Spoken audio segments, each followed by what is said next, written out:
Kesehatan, sukacita, damai sejahtera, dan pelindungan Tuhan. Hari-hari ini gereja mengajak kita menyanyi sebagai bagian dari doa untuk kunjungan Sri Paus, yaitu Salve Regina. Artinya apa? Ada yang tahu? Bahasa Indonesianya, Salam ya Ratu.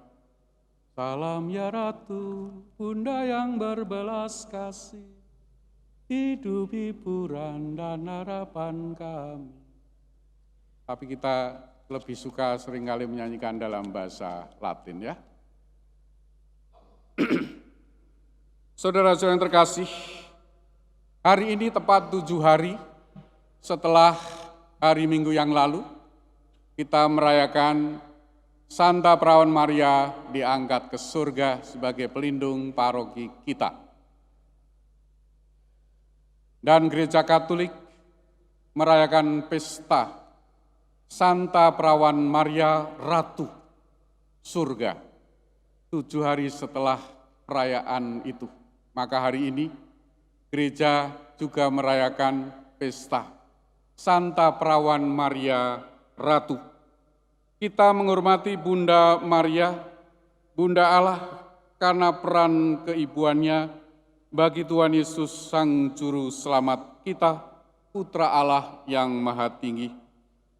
Sebutan lainnya kita dengar dari Injil hari ini. Dia adalah yang kudus dari Allah. Yesus Kristus adalah yang kudus dari Allah, yang begitu mengasihi kita, dengan memberikan dirinya sebagai roti hidup. Dan kita memahami, roti hidup berarti dia memberikan hidup kekal dengan sabda dan karyanya, wafat dan kebangkitannya, dan sekaligus secara sakramental memberikan tubuhnya sendiri dalam wujud roti dan anggur sebagai santapan jiwa kita. Tuhan Yesus bukan hanya Allah yang menjelma menjadi roti hidup dengan sabda dan karyanya, wafat dan kebangkitannya, tetapi bagi kita para pengikutnya yang setia, dia benar-benar Raja dan Tuhan seluruh alam semesta. Oleh karena itu, bundanya, Bunda Maria, juga kita hormati sebagai Ratu, dan karenanya kita bersuka cita memuliakan dan menghormati Bunda Maria sebagai Ratu Surga, Ratu para suci, Ratu para malaikat, Ratu damai. Kita sangat bersuka cita bersama Maria Sang Ratu Surga, karena melihat dalam dirinya contoh sempurna dan luar biasa dari seorang murid dan pengikut Tuhan Yesus Kristus yang setia, juga sampai di jalan salibnya di puncak Golgota. Maria benar-benar seorang ratu karena ibu seorang raja semesta alam. Kita tahu dari tradisi kerajaan Israel, seorang ibu raja sejak dahulu dianggap sebagai ratu, baik pada masa Raja Daud maupun pada masa sesudahnya di seluruh dunia, di berbagai kerajaan dan wilayah kekuasaan dahulu maupun sekarang. Ibu raja dihormati sebagai ibu suri dan sering diberi posisi penting dalam istana kerajaan, dan biasanya merupakan penasihat yang sangat dihormati bagi raja yang sedang memerintah.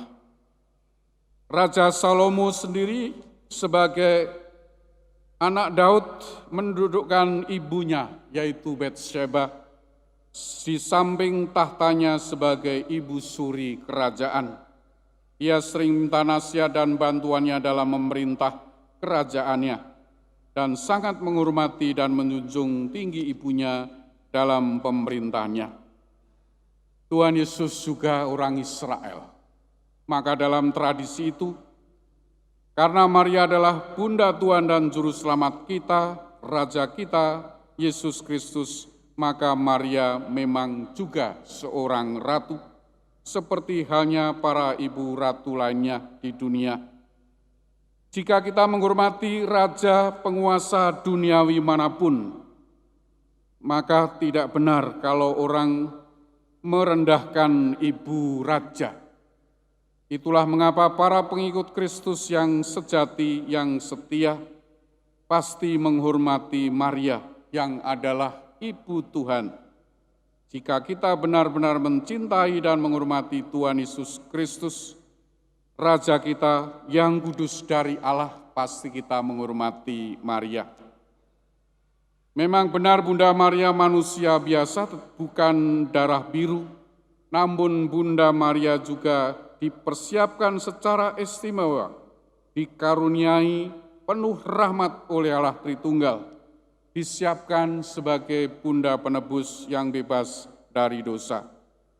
Itulah sebabnya malaikat Gabriel dalam kisah kabar sukacita menyapa Maria dengan penuh rahmat, artinya pribadi suci yang dijauhkan Tuhan dari segala dosa.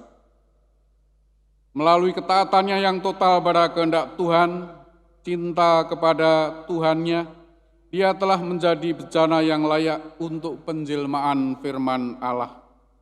Minggu lalu kita merayakan bersama Tuhan membangkitkan Maria dan mengangkatnya ke surga untuk bersama Kristus dan menjadi Ratu surga.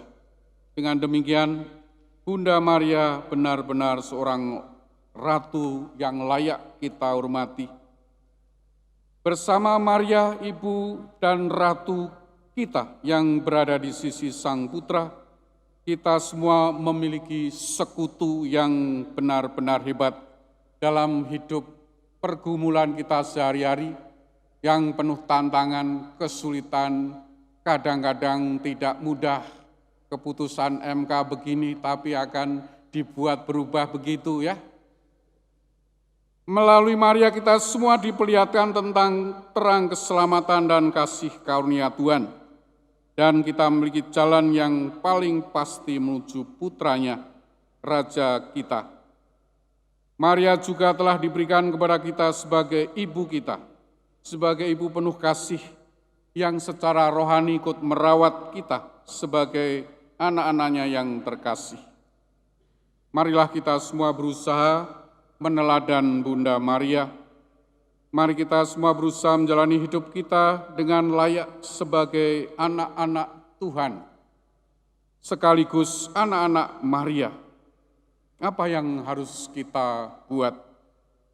Pertama-tama marilah kita meneladan apa yang dibuat oleh Yosua dan kawan-kawan. Sebelum wafatnya, Yosua menunjukkan kesetiaannya kepada Tuhan. Dan orang-orang Israel melakukan juga. Tetap setia dalam iman pada Tuhan yang telah membebaskan umat dari perbudakan Mesir. Kita juga telah dibebaskan Tuhan dari perbudakan dosa. Diundang untuk setia pada Tuhan yang abadi, kasih setianya pada kita. Kita tetap setia seperti para murid ketika ditanya, apakah kamu tidak mau pergi juga? Karena tidak paham arti roti hidup. Mari kita jaga kesetiaan dan kasih kita pada Tuhan karena Dia adalah sabda hidup yang kekal, yang disebut Petrus sebagai yang kudus dari Allah. Dalam Dia yang menebus kita, menyelamatkan kita, kita menemukan satu-satunya jalan, kebenaran, dan hidup. Maka mari kita setia kepada Tuhan di tengah berbagai macam tantangan dan kesulitan hidup kita. Yang kedua, marilah kita semua mohon kepada Bunda Maria, Ratu sekaligus Ibu kita, untuk mendoakan kita semua dan membantu, menginspirasi kita, membimbing kita dalam perjalanan iman dan hidup ini. Sehingga dalam semua hal yang kita lakukan, jalankan, kita berusaha melakukan yang terbaik, melakukan kehendak Tuhan, melakukan apa yang kita bisa, supaya menjalani hidup benar-benar patut dicontoh dan tulus sebagai orang Kristiani, sebagai umat kesayangan Tuhan yang dikasihi dan dikuduskan oleh Tuhan. Seperti apa gambarannya? Hidup saling mengasihi, sebagaimana dinasihatkan Paulus dalam bacaan yang kedua tadi. Dalam keluarga itu berarti seperti suami istri yang saling mengasihi, saling menyelamatkan, menggambarkan Kristus yang mengasihi gereja dan gereja yang mengasihi Kristus. Kalau bapak-bapak semakin mengasihi dan setia pada istri, dan ibu-ibu semakin mengasihi dan setia pada suami, maka sakramen itu sungguh jalan, sakramen perkawinan. Saling menguduskan, saling menyelamatkan dalam sehat dan sakit, untung dan malang. Lalu anak-anak pun juga bisa melihat, menyaksikan saling mengasihi itu seperti apa dan semakin disemangati. Semoga anak-anak dapat melihat teladan orang tua dan menjalankan hidup penuh kasih, meneladan Bunda Maria yang rendah hati dan mengasihi sungguh-sungguh umat manusia, maka bersedia menjadi hamba Tuhan. Aku ini hamba Tuhan, jadilah padaku menurut kehendak-Mu, kata Bunda Maria.